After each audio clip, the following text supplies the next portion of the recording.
नमस्कारम सद्गुरु। क्या आप हमें बता सकते हैं कि हम अपनी मेमोरी पावर कैसे बढ़ा सकते हैं और परीक्षा के डर से कैसे छुटकारा पा सकते हैं?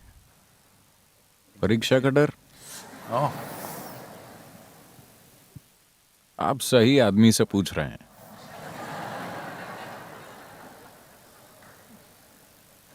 जिसे इसका पूरा अनुभव है, ऐसा इंसान जिसे कभी भी परीक्षा का कोई डर नहीं रहा।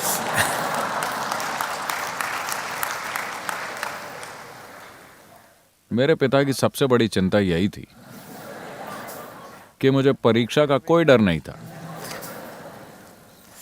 वो कहते इस लड़के को डर ही नहीं लगता, इसका क्या करें।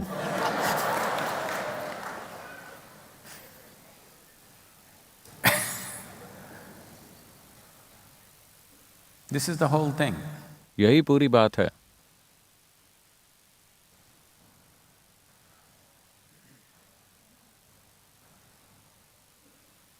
You're asking this. आप ये सवाल पूछ रहे हैं, अच्छी बात है, लेकिन पहले आपको समझना होगा कि कहीं ना कहीं दुनिया में, समाज में यह धारणा फैली हुई है कि डर एक तरह की खूबी है। डर कोई खूबी नहीं है। डर आपको सबसे बदसूरत प्राणी बना देता है। आपके जीवन का सबसे बुरा अनुभव शायद डर ही है।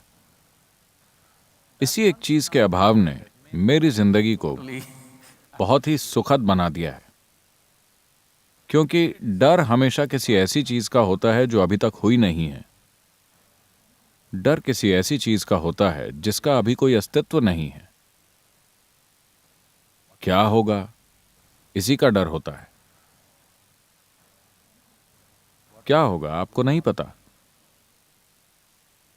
जब आपको नहीं पता कि आप पेपर में क्या लिखने वाले हैं, वो चीज जो आपने साल भर सीखी है, फिर भी आपको नहीं पता कि आप क्या लिखेंगे, अगर ये हालत है तो आपके जीवन में क्या होगा, निश्चित रूप से आपको नहीं पता, है ना। Yes?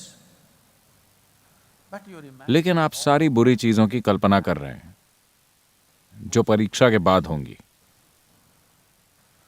नहीं, परीक्षा के बाद एक बढ़िया छुट्टी मिलने वाली है। Yes. फिर एक दिन आएगा जब रिजल्ट अनाउंस होंगे। My 10th standard exam. मैं अपनी 10वीं की परीक्षा का रिजल्ट देखने नहीं गया। मैं अपनी 12वीं की परीक्षा का रिजल्ट देखने नहीं गया। बाद में कोई जाकर, मेरा परिवार उबल रहा था, आज रिजल्ट है, तुम क्या कर रहे हो। मुझे क्या करना चाहिए। Then they will tell somebody. फिर वो अपने किसी परिचित को बताते और उन्होंने जाकर देखा होगा कि रिजल्ट का क्या हुआ। Well, somehow. मैं किसी तरह से पास हो गया।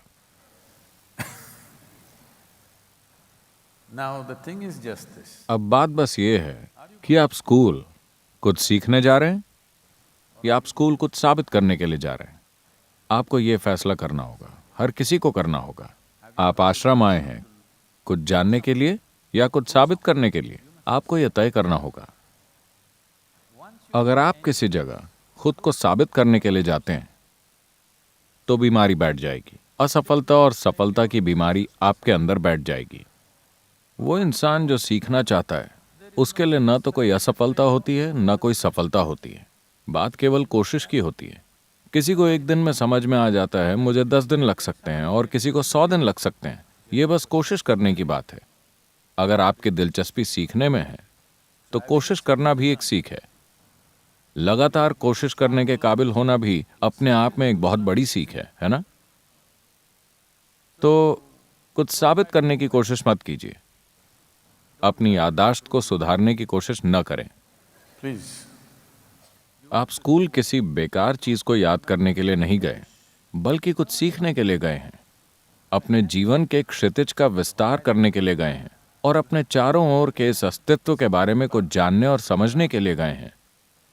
विज्ञान यही है, गणित यही है, सब कुछ यही है। आज आप जो पढ़ रहे हैं वो कोई विषय नहीं है, वो जीवन के अलग अलग हिस्से हैं। शायद इसे बहुत ही नीरस तरीके से पेश किया गया है, मगर फिर भी वो जीवन है। Yes? Whether you study. चाहे आप फिजिक्स पढ़ें या केमिस्ट्री या बायोलॉजी या सोशल साइंस या ज्योग्राफी, आप ऐसी चीजें सीख रहे हैं जो आपके जीवन के दायरे को बेहतर बना सकती है। आपको इसे सीखना होगा। अगर इसे रट लेते हैं तो ये किसी भी रूप से आपके जीवन को रूपांतरित नहीं करेगा। will not transform your life in any way. तो आप वहां सीखने गए हैं, अगर आपने सीख लिया है तो क्या दिक्कत है? आपको जो आता है आप लिखिए, आपको जो नहीं आता आप पड़ोसी से कॉपी करने वाले हैं। मैं उन चीज़ों के बारे में बात नहीं करूंगा क्योंकि शायद इन दिनों कई टीचर्स भी ऐसे कामों को बढ़ावा दे रहे हैं।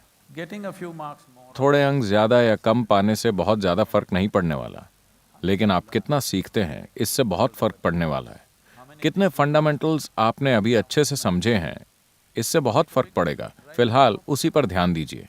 आप कितनी समझदारी से, कितने बढ़िया तरीके से, कितनी काबिलियत से अपना जीवन जीते हैं, यही महत्वपूर्ण है। आप कितना याद रखते हैं ये महत्वपूर्ण नहीं है। मुझे एक भी चीज़ याद नहीं है, that's why इसीलिए मैं यहाँ बैठकर आपके साथ गप्पे मार सकता हूँ किसी भी चीज़ के बारे में, there's no… क्योंकि कुछ याद रखने का कोई बोझ नहीं है।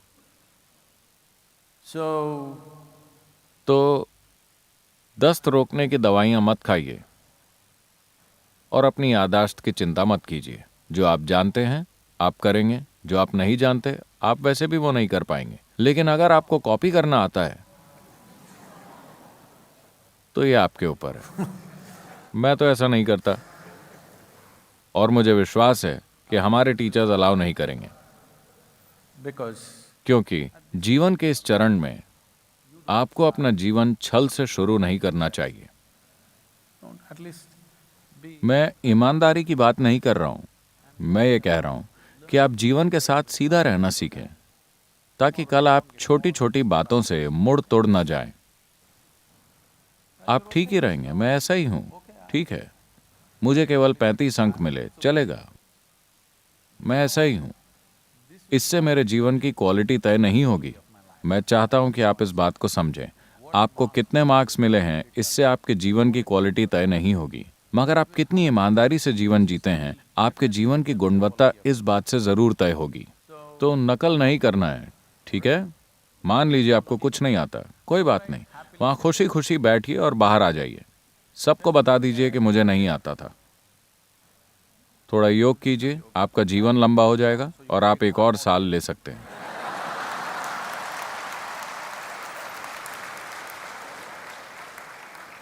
सीखने के लिए एक और साल, मगर नकल मत कीजिए, क्योंकि छोटी चीजों के लिए अपनी ईमानदारी मत खोइए।